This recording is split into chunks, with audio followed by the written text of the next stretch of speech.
Welcome to While We Were Distracted, the podcast where we explore topics that often get overshadowed in the rush of daily life. Okay, so get ready for this. Today's deep dive is going to be a little different. Oh, how so? Well, we're not going to be going through a bunch of articles or research papers this time. Interesting. Our source today is actually just one really long YouTube interview with a lawyer named Daniel Sheehan. Daniel Sheehan. Yeah, Now that's a name that rings a bell. right. He's been involved in some pretty major cases over the years, hasn't he? Oh, absolutely. We're talking Watergate, representing whistleblowers, even some of the recent UFO whistleblowers. I mean, Oh, wow. it's a pretty incredible career he's had. It really is. Like, it's not just some lawyer giving opinions, Right. He's been in the trenches on some seriously important issues. You're telling me. And the range of cases he's been involved in is just mind-blowing. I mean, we're talking about JFK, Really? Karen Silkwood, you name it. Oh, that's quite a spectrum. Yeah, it's wild. But I gotta say, what really hooked me were his thoughts on UFOs, government secrets, all that hidden history stuff. That's definitely a hot topic these days. It is. And Sheehan doesn't hold back. He even claims he saw pictures of a crashed UFO while he was going through Project Blue Book files. Now, that's a claim that needs some unpacking. Right. And that's Yeah. exactly what we're going to do today. But we have to remember, Yeah. Sheehan's coming at this with a very specific perspective. So, we need to understand where he's coming from. Totally. I mean, every source has its own biases, right? Exactly. So let's dive into this UFO thing. This government disclosure idea has been making headlines lately. What's Sheehan's take on it? Well, Sheehan has actually been working with some of those recent UFO whistleblowers. Oh, really? Yeah, like Lou Elizondo, for example. Oh, the guy from that 2017 New York Times article. That's the one. Yeah. The one that basically revealed the Pentagon had a secret UFO program. Oh, yeah, that was a bombshell. It really was. And Sheehan believes there's this controlled disclosure happening. Controlled disclosure. So he's saying it's not just random leaks, but someone's choosing what information gets out there. That's his theory. He thinks it's not some rogue group or anything like that.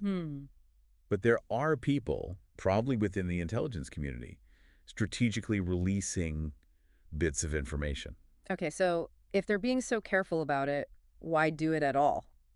That's a great question. What's the end game here? Right. It's like, what's the bigger picture they're working towards? Exactly. And that's something we should keep in mind throughout this whole deep dive. For sure. Sheehan also mentions this new law that was passed by the Senate, the one that requires government agencies to hand over UFO-related info to the National Archives. Yeah. So does that mean we're going to see some big document dumps soon? Well, it's possible. I mean, that would be huge. It would be, but it doesn't mean everything's going to become public automatically. Right. There's still a review process, Yeah. and certain things might stay classified. Okay, so maybe not a full data dump, but Yeah. still a step towards more transparency, I guess. Now, this whole thing about aerospace companies trying to get patents for UFO technology, that ties into this controlled release idea, doesn't it? Potentially, yeah. It's like, if those companies are already working on this tech, maybe even reverse engineering it, what does that mean for us in the future? Right. Like, are we going to have flying cars soon? Will energy become free? I mean, it's really intriguing to think about. Totally. Okay, let's go back to Sheehan's experience with those Project Blue Book files, though. Yeah. His story about seeing photos of a crashed UFO, it's just wild. He describes being in the secure facility, going through microfiche, and then he comes across these pictures of a crashed saucer-shaped craft.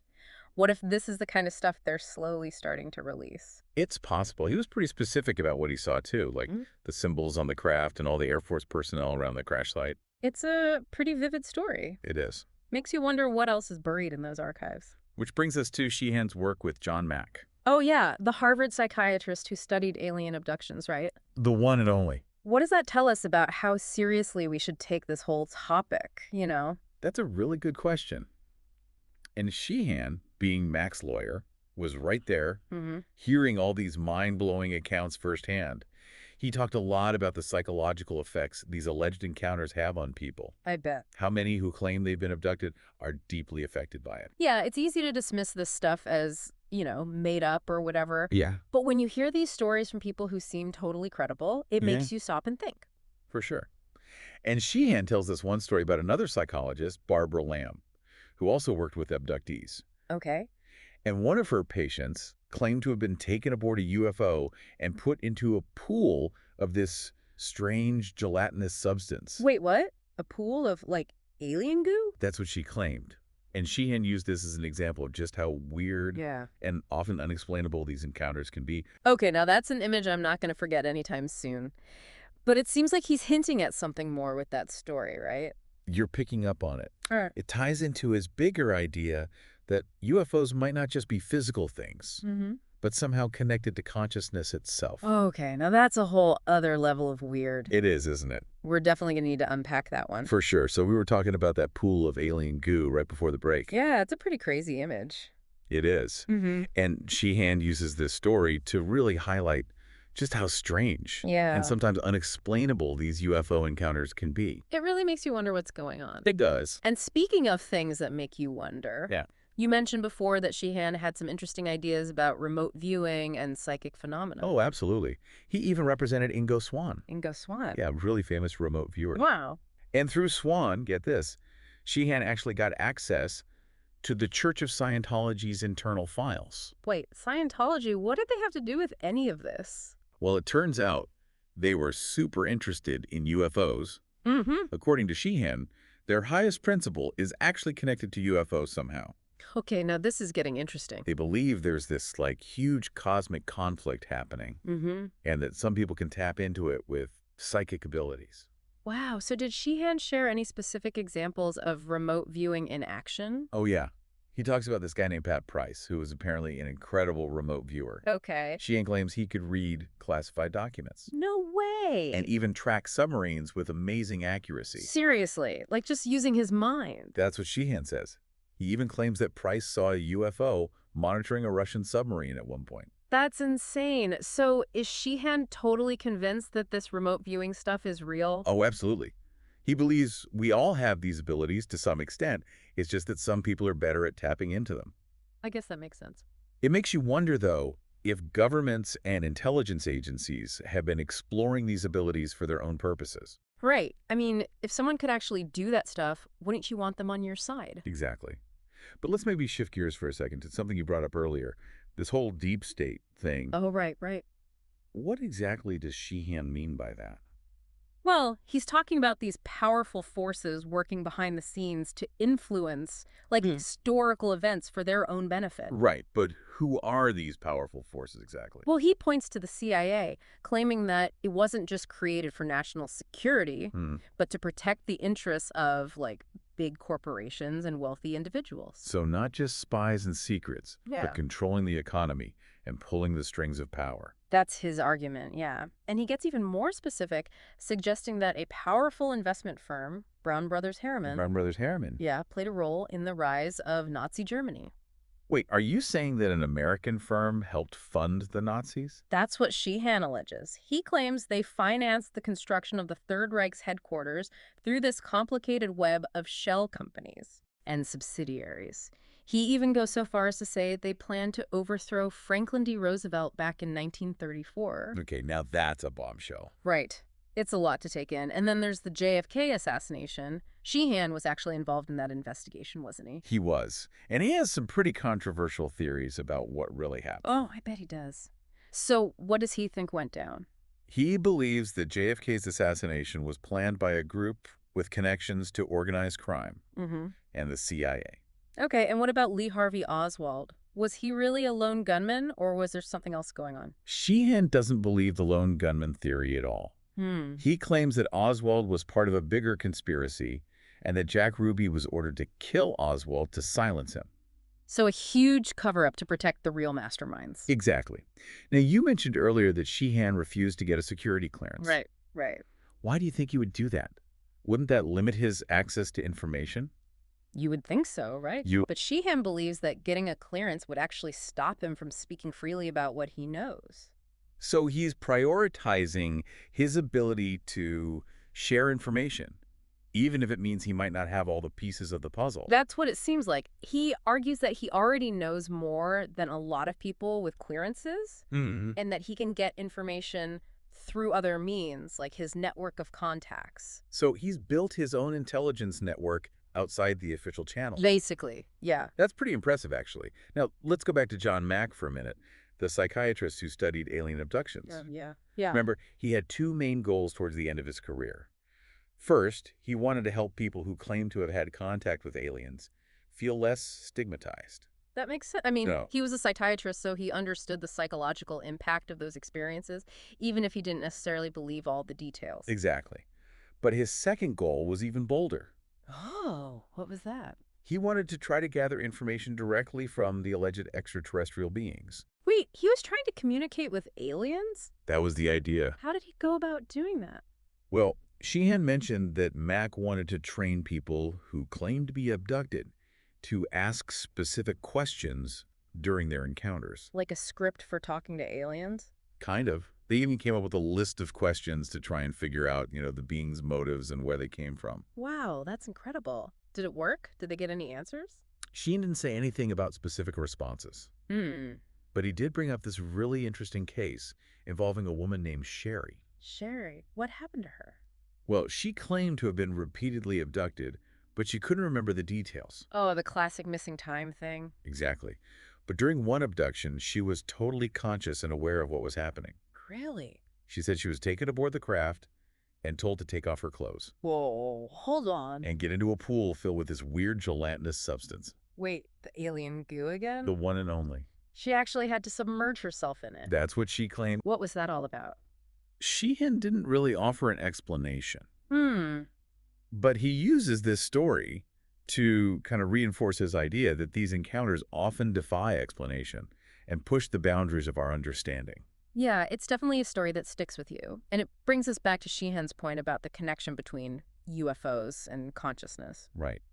It seems like he's suggesting that our understanding of reality itself might be limited, and that these experiences are forcing us to consider possibilities we might not have even imagined before. Okay, so we've covered UFOs, government secrets, remote viewing, psychic phenomena. We've even touched on some pretty intense historical events. It's been a wild ride, that's for sure. Where do we even go from here? This is a lot to process. Well, Sheehan goes on to talk about specific historical events in more detail, Okay. including his claim that President Roosevelt actually knew about the attack on Pearl Harbor before it happened. Hold on, you're serious. He's accusing Roosevelt of knowing about the attack. That's what he claims.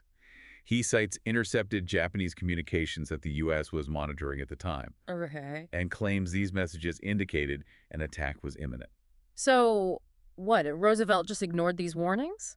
Well, Sheehan also points to Roosevelt's decision to send all three of the major aircraft carriers away from Pearl Harbor just the night before the attack. So he's saying Roosevelt deliberately left the base vulnerable while protecting the most important ships. That's his argument. Why would he do that? Sheehan believes Roosevelt allowed the attack to happen to rally American support for the war effort. It's a pretty controversial theory. It is. A lot of historians would probably disagree with that interpretation. Probably. But it definitely makes you wonder how much of the history we're taught is actually true. That's a good point. It's all about perspective, isn't it? Right. And whose story is being told. Exactly.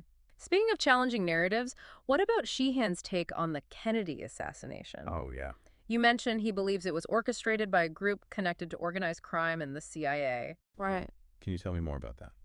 Well, he claims that President Nixon, before he was even president, played a key role in setting up a team to assassinate Fidel Castro. Nixon wanted to assassinate Castro. That's wild. He allegedly used his influence as vice president under Eisenhower to pressure Howard Hughes, the billionaire, to create this team. Okay, but why bring Howard Hughes into it? Well, Hughes had a lot of business interests in Cuba and connections to organized crime figures like Meyer Lansky. Right. He was also heavily involved in government contracts and covert operations, So Nixon saw him as someone who could put this team together, keep his own hands clean. Exactly. Sheehan claims that this assassination team, which was codenamed the S-Force, was made up of former Cuban gunmen who had fled to Florida and were already working with the CIA on covert ops against Cuba. Okay, but it was Kennedy who ended up getting assassinated. How does that connect to this S-Force? Well, this is where Sheehan's theory gets really interesting. He claims that once Kennedy became president, he learned about the S-Force and was totally appalled by it. So Kennedy wanted to shut these covert operations down. That's what Sheehan suggests, yeah. Yeah. He argues that Kennedy was already clashing with the CIA and other powerful figures in the government who wanted to, take a much tougher stance against Cuba and the Soviet Union. And the S-Force became a liability. Exactly. Sheehan suggests that people within the CIA, maybe with support from folks like former CIA Director Alan Dulles, decided that Kennedy had to go. And they use the S-Force to assassinate him. That's Sheehan's theory. Mm. He claims that Lee Harvey Oswald, who was officially blamed, was actually part of this much larger conspiracy. So Oswald was just a patsy. That's what Sheehan suggests. He even claims Oswald was supposed to be killed by a police officer, a guy named J.D. Tippit, which would have, solidified the whole lone gunman narrative. But Jack Ruby ended up killing Oswald. Right, and Sheehan believes Ruby was ordered to do it. To keep Oswald quiet. Exactly, to prevent him from revealing the truth about the conspiracy. It's a pretty wild theory. It is. Yeah. And it implicates some very powerful people in a truly horrific crime. It does. What else does Sheehan have to say about all this? So Sheehan believes that the Watergate break-in was all about protecting those involved in JFK's assassination. That's his claim, yeah. It's incredible how he connects all these events, like this intricate web of conspiracies. It's really fascinating, isn't it? Makes you wonder what else might be connected that we don't even realize. Right. It really challenges how we think about history, like Definitely. how much of what we've been told is actually true, It's a question worth asking for sure. And this is just one thread in Sheehan's, grand tapestry of intrigue. Right. He goes on to share this crazy story about his encounter with Larry Flynt. Wait, Larry Flynt, the Hustler magazine guy? That's the one. So Flynt actually approached Sheehan, wanting to hire him to investigate the death of Dorothy Stratton, a model and actress. Okay, so what's the connection there? Well, Flynt was convinced that Stratton had been murdered, and he was willing to pay big money to get Sheehan on the case. Wow, so did Sheehan take it? He was hesitant at first. Yeah. He explained that his organization didn't usually handle private investigations. Right. But Flynt was persistent, even offered $1 million donation if Sheehan would look into it. $1 million. That's a pretty tempting offer. It is. And eventually Sheehan agreed, but with a condition. What was that? He insisted on conducting the investigation independently, and he wouldn't share his findings with Flynt until they were public. Interesting. So did he ever find out what happened to Stratton? Sheehan doesn't go into the details of the investigation itself. Okay. But he does use this story to highlight the kind of strange and unexpected situations he often found himself in. Yeah, like who would have thought Larry Flynt would be involved in all this? Right. It's these twists and turns that make Sheehan's story so compelling. Totally. So what happened next? Well, as Sheehan was leaving Flynt's hotel after their meeting, he was approached by this guy named Gordon Novel. Gordon Novel. And who was this guy? Well, Novel had a bit of a checkered past, to say the least. He had been convicted of arson. Arson. Yeah, for burning down a building in New Orleans that had connections to Lee Harvey Oswald. No way! The guy who supposedly shot JFK. I know, right? It's like, what are the odds? It's crazy. And it gets even weirder. Okay, I'm hooked. Tell me more. So Novel wanted Sheehan to represent him in an attempt to, clear his criminal record. But Sheehan wasn't interested. Probably a good call. Yeah. Years later, though, Novel reached out to Sheehan again, but this time with a completely different request. Oh, what did he want this time? Novel claimed that he had developed some advanced technology based on his time studying UFOs in prison. Wait, what? UFO technology? Yeah, and he wanted Sheehan's help to get patents for his inventions. From arson to UFO technology, that's quite the leap. It is. And Sheehan was pretty skeptical, understandably. Oh, it'd be too. Especially since Novel had threatened to kill him during their first encounter. Yikes. I guess it's a pretty good reason to stay away. Yeah, Sheehan decided it was best to steer clear of Novel's UFO patent ventures. Probably a wise move. It seems like Sheehan had a knack for attracting these unusual characters. He did, but throughout the interview, he really emphasizes the importance of critical thinking and, not getting swept away by wild speculation. Right, it's easy to get lost down the rabbit hole with all these stories. Exactly. But we have to be careful and really consider the evidence. Absolutely. Now, you mentioned before that Sheehan believes humanity is on the verge of a major evolutionary leap. Yeah, what did he mean by that? Well, he suggests that humans are developing a new faculty, a kind of sixth sense. A sixth sense. Yeah, that allows us to directly perceive a subtle energy field that connects everything in the universe. Okay, so like a universal consciousness we can tap into. That's the idea. He believes certain individuals, like remote viewers, have a greater ability to access this field, but ultimately it's something that's within all of us. Interesting. And he ties this concept to UFOs. Of course he does. Suggesting that UFOs might be navigating using this energy field, and that the beings associated with them have a much more advanced understanding of consciousness. So he's not just talking about spacecraft, but something much more profound. Right, something that could potentially transform humanity. It's a lot to take in, that's for sure. It is, but even if we don't agree with everything Sheehan says, it's hard to deny that there are a lot of unexplained events and unanswered questions out there. That's true, and that's what makes these deep dives so fascinating. Absolutely. The more we learn, the more we realize how much more there is to discover. Exactly. So, to our listeners, we highly recommend checking out this full interview with Daniel Sheehan. You might be surprised by what you find. And as you explore these topics, keep an open mind, question everything, and draw your own conclusions. Remember, the pursuit of truth is a journey, not a destination. Well said. Until next time, keep diving deeper. Don't forget to like and subscribe for the next episode on While We Were Distracted.